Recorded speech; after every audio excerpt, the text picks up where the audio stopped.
tous, aujourd'hui je vous retrouve pour vous communiquer, pour vous transmettre une technique qui fonctionne. À partir du moment où vous savez ce que vous voulez dans la vie, les choses sont plus simples. Mais parfois il y a quand même un blocage et parfois il faut quand même redéfinir cet objectif.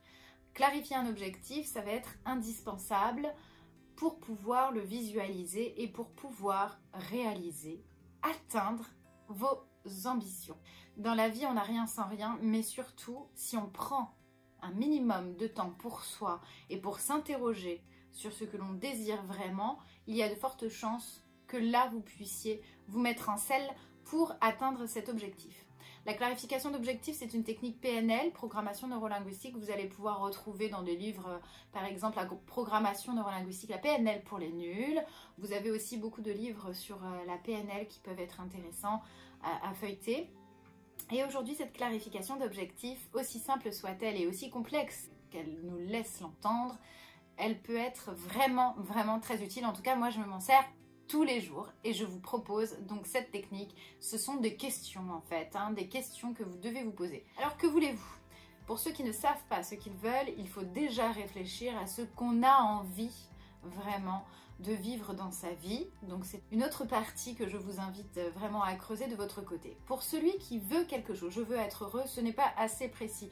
Donc l'idée aujourd'hui, c'est de définir un objectif qui soit précis, qui soit concret, on peut le réaliser, c'est matérialisable et qu'il soit affirmatif. Je veux être plus organisé dans mon travail. S'il est contextualisé, il est encore plus visualisable. Donc vous allez visualiser cet objectif dans un contexte bien particulier, plus il sera précis, plus vous pourrez l'atteindre.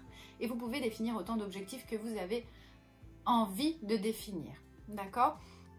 Donc l'idée c'est d'un objectif, on va définir un objectif qui dépend de vous, pas un objectif qui dépend des autres. Je voudrais que ma mère me laisse tranquille, j'ai 16 ans, je peux sortir tous les soirs, ça dépend de qui, ça dépend de ma mère, donc ce n'est pas réalisable. Ce qui dépend de moi, c'est quoi? Peut-être de lui parler si je ne l'ai pas encore fait, de m'imposer un petit peu plus en lui expliquant que ça me fait de la peine d'être privée de sortie, etc. Bon. Ensuite, dans cet objectif, il faut que vous vous posiez cette question de savoir ce qui est important pour vous. Qu'est-ce qui est important dans votre objectif? Qu'est-ce que vous allez trouver quand vous aurez réalisé cet objectif? Une fois que vous avez trouvé ça, vous pouvez grimper dans l'échelle des valeurs. Je vais être plus organisée, je vais gagner du temps, d'accord. Et quand tu vas gagner du temps, qu'est-ce que ça va t'apporter d'encore plus important? Et là, vous grimpez dans l'échelle des valeurs. Peut-être que si vous gagnez du temps, vous pourrez être moins stressé. Si vous êtes moins stressé, qu'est-ce que ça vous apporte d'encore plus important? De la détente. Ok, si vous êtes détendu, qu'est-ce que ça vous apporte de plus important? Dans mon couple, ça va mieux le soir et du coup tout va bien et je peux projeter d'avoir une vie de famille ou de me marier parce que je m'entends mieux avec mon mari. Bon, voilà, vous montez dans l'échelle des valeurs. Ensuite, il faut savoir dans combien de temps vous avez envie de réaliser cet objectif. Quand est-ce que vous voyez ça? Il faut concrétiser dans votre esprit, c'est dans une semaine, c'est dans un mois, c'est dans 3 heures, je vois ça pour ce soir, je vois ça pour demain. Une fois que vous avez fait ça, c'est important de savoir comment les autres vont le voir, mais comment vous allez le voir. Je sais mieux m'organiser dans mon travail, je le verrai parce que j'aurai moins de dossiers sur mon bureau. Concrètement, ça peut se voir de cette manière. À présent, une fois que vous avez défini un petit peu tout ça, ce qui va être indispensable, c'est quand même de questionner ce qu'on appelle l'écologie en PNL, c'est-à-dire, y a-t-il un inconvénient pour vous ou pour les autres à mieux vous organiser dans votre travail et à être plus détendu dans votre couple, puisque c'est l'objectif maximum. Donc, on reprend par rapport au travail, est-ce qu'il y a un inconvénient pour vous et pour les autres? Oui, non. S'il n'y en a pas, c'est très bien, on continue. Mais s'il n'y en a pas, on peut quand même se questionner. Et s'il y en avait un, ce serait lequel?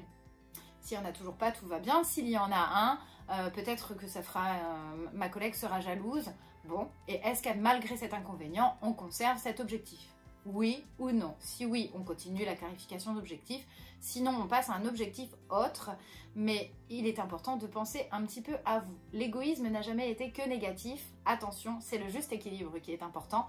Mais l'égoïsme, penser à soi, c'est nécessaire, essentiel. Et aussi, vous ferez du bien aux autres.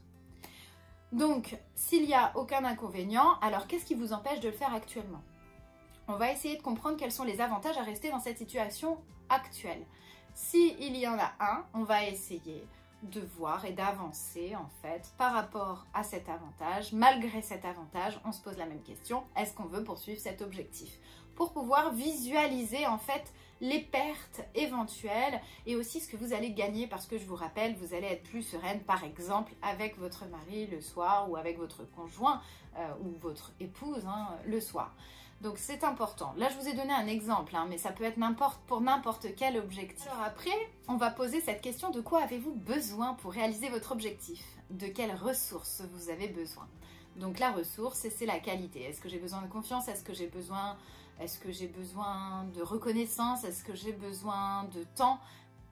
Eh bien, si c'est de la reconnaissance, comment je vais pouvoir me reconnaître? Puisqu'on rappelle qu'on n'attend pas des autres, on est vraiment dans un objectif personnel et qui dépend de nous. Et ensuite, finalement, est-ce qu'il y a un inconvénient pour mettre en place cette reconnaissance? Si j'ai besoin de reconnaissance et que je m'attribue cette reconnaissance, est-ce qu'il y a un inconvénient à utiliser cette reconnaissance? Voilà, je vous invite à vous questionner toujours et encore mieux pour atteindre vos objectifs, parce que vous méritez d'atteindre vos plus grandes ambitions. Vous méritez de réaliser vos rêves. Je vous rappelle que l'on attire ce que l'on rayonne. Ne vous oubliez pas. À bientôt!